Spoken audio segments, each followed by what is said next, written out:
कार्तिक महीना बड़ा पावन हो नारायण, बड़ा सुंदर हो नारायण, बड़ा सुंदर हो।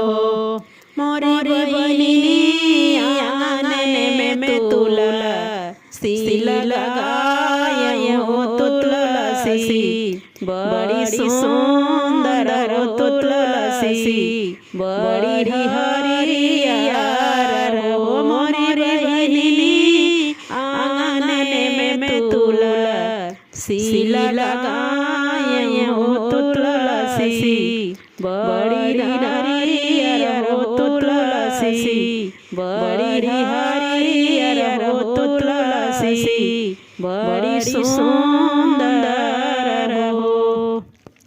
हे तुलसी मैया के होवे तोहार पिता होत के हो, माता तारी होत के हो, माता तारी न हो। तुलसी मैया कहाँ पे तोहर ससुररिया होत के करे, संगे भावर होत के करे, संगे भावर हो।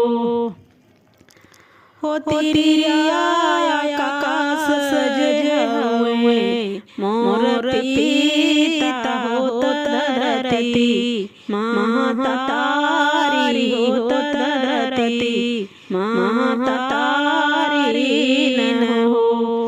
तिरिया गोकुल में हुए, ससुररिया हो नारायण, संगे भावरी हो नारायण, संगे भावरी हो।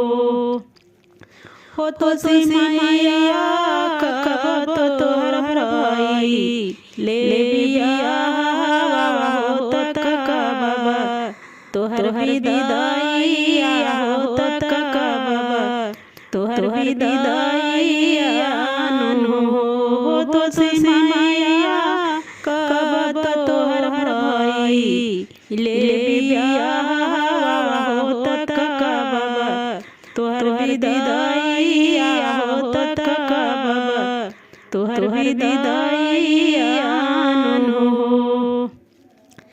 एक तिरिया एकादशी भले, मोर बिया होत पूरी, माँ विदाइया होत पूरी, माँ विदाइया नो हो।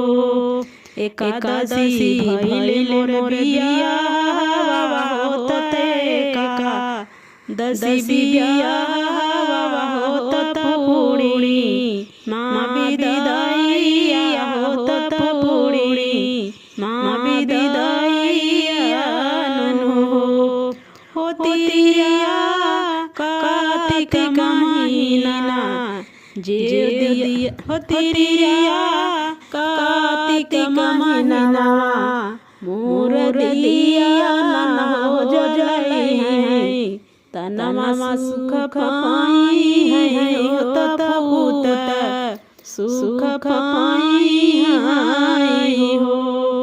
तिरिया कार्तिक महीना मोर जिया न हो जले हैं, तनमा सुख पाई है होत पुतवा सुख पाई है हो।